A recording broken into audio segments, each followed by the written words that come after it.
Hello everybody, here we are today and we're going to be covering the Patrik Laine trade and giving my thoughts on it. So before we get started with that, please make sure to subscribe if you're new to me or hockey, whatever the case may be. That being said, let's get on into it. So yes, I am back after a long hiatus and I'm back from vacation, looking forward to getting back into making videos.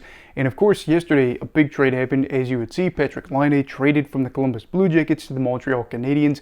This one was a big trade for a couple of reasons. Of course, the fact that Patrik Laine spent parts of the past 4 seasons with the Columbus Blue Jackets and things have not gone very well for him.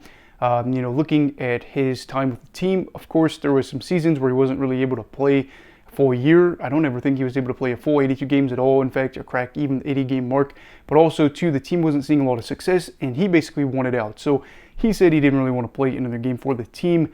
And it kind of is understandable because it felt like the end of the road for both sides. So that's one reason that it's big, because you have a big name player that of course doesn't really want to play with the team anymore. But also another reason this is big is the fact that acquiring Patrik Laine is not something that you take lightly. You look at some of these teams that were interested in possibly getting him and you understand why they were going to go out there and try to acquire him, to try to help them win. And Laine's a guy that I think is a little bit misunderstood, and he's somebody that I still feel like is a good player. So what exactly is Montreal getting in Patrik Laine? They're getting a guy that has a lot of potential still, that is pretty young, and is also a player that could slide on into their lineup and help them out, especially on the offensive end, where you realize they are a team that needed more goals, especially, in general, but also like looking at the power play and things like that.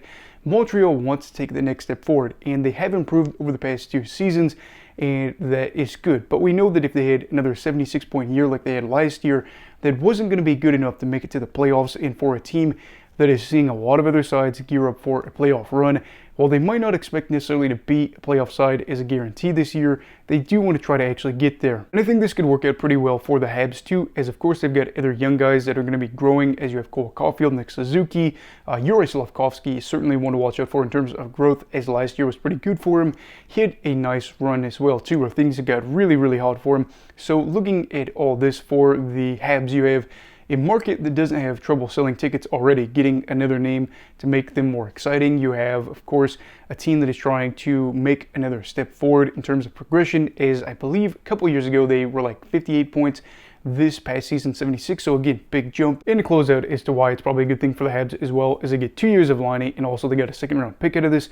So I feel very good about what Hughes was able to do for Montreal, and I am hoping that this year can be even more exciting for them. And I think for Columbus, this is also going to be nice too, because again, a young defenseman that could help them out as well, and just join a younger side that is like the Habs, trying to take that step forward and try to figure things out. This isn't necessarily a problem, as he's an RFA, and if he's going to be able to help them out maybe even more as he gets the possibility to get more minutes, it is something you're very excited about. And for the Jackets, of course, too, Laine's contract is gone, and some of the concern about who is going to be trading for him is gone as well, because it is difficult to try to trade away a player that says he doesn't want to be with you anymore, that is going to be on his 4th team, yada, yada, yada. Of course, the ability to stay on the ice had all been a talking point. So I think, of course, there's going to be pros and cons with this trade. Who do I think ends up actually winning this trade? I do think it's Montreal. Of course, you get 2 years of Laine, and I think that's going to be very fun, for better or worse. But I really feel like Laine is going to be in a good spot where he's been productive when he's been able to be on the ice. Seems like this year he should be able to be out there probably for a good chunk of the year. I think a lot of the stuff that's been off the ice has been, kind of settled, and he's in a better mental state.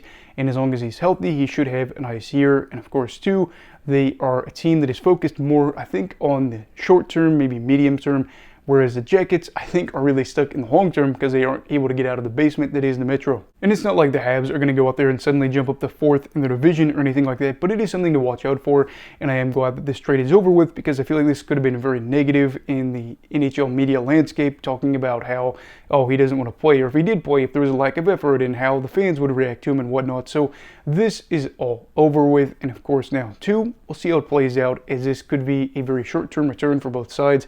Who knows, we could be looking at this and talking about how both players aren't even on the team in 3 or 4 years or whatever. So watch out for this, of course, though, in the next year or two, and then let's see if there's some magic that's going to happen. Anyway, what are your thoughts on the Patrik Laine trade? Who do you think won and why? Let me know down below in the comments. Also, please make sure to like this video if you enjoyed it. Subscribe if you're new. Everybody stay safe. Have a great night. And you go love hockey, alright? Goodbye, Brigadiers and Brigadettes. This is your captain signing off. Have a great night.